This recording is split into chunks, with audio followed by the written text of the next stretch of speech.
네. 법사위 더불어민주당 간사 박범계 의원입니다.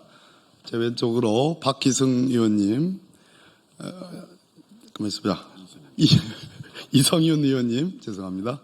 김기표 의원님 오셨습니다. 대법원은 절차에 매몰돼 실체적 진실을 외면하는 주객 전도의 판결을 해서는 안 됩니다. 대법원이 지난 22일 이재명 전 더불어민주당 대표의 공직선거법 무죄 판결 사건을 전원합의체로 회부하여 심리에 돌입했습니다.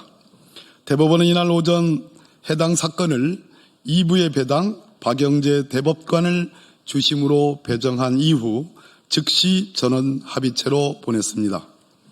대법원 내외에서 조희대 대법원장의 의지가 크게 작용한 것으로 판단하고 있습니다. 대법원은 헌법 제101조에 근거하는 대한민국의 최고 법원으로서 기본권 보장의 최후 보루임을 믿어 의심치 않습니다. 그러나 이번 전격적인 전원합의체 회부 결정은 지극히 빠르게 이루어진 것으로 국민으로 하여금 많은 의문을 자아내고 있습니다.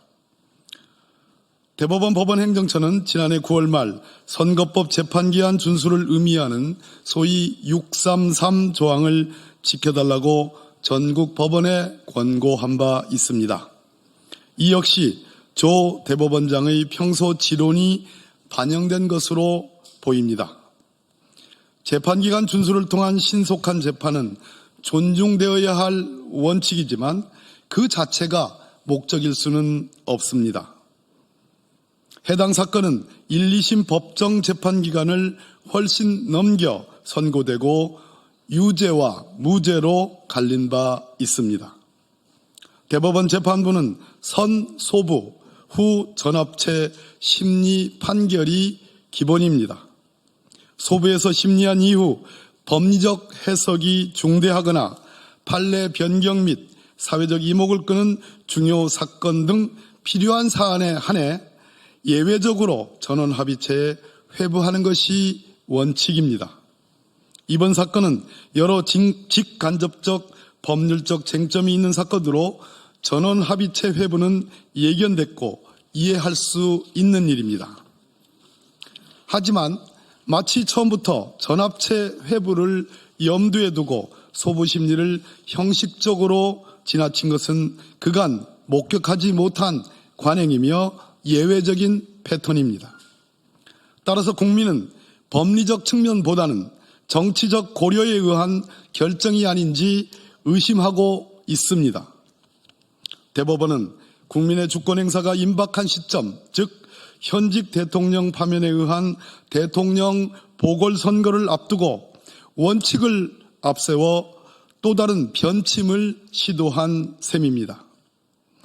유력 대통령 후보자 사건에 대한 사회적 관심을 그 변침을 기화로 증폭시키고 있습니다. 유력 대통령 후보라는 이유만으로 그 피고 사건을 특별히 다르게 취급하는 것도 그것이 가져올 정치, 사회적 파장을 고려하면 타당하지 않습니다. 대법원 스스로 그간 지키기 위해 노력한 정치적 중립성과 독립성을 훼손할 위험성이 있는 것은 아닌지 돌아보시길 바랍니다.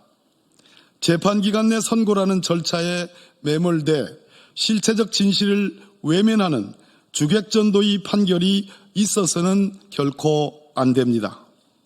대법관 12분의 충실한 기록 검토와 충분한 합의가 이루어져야 할 것입니다.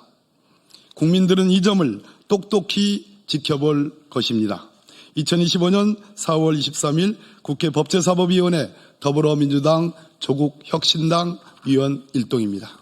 네, 고맙습니다.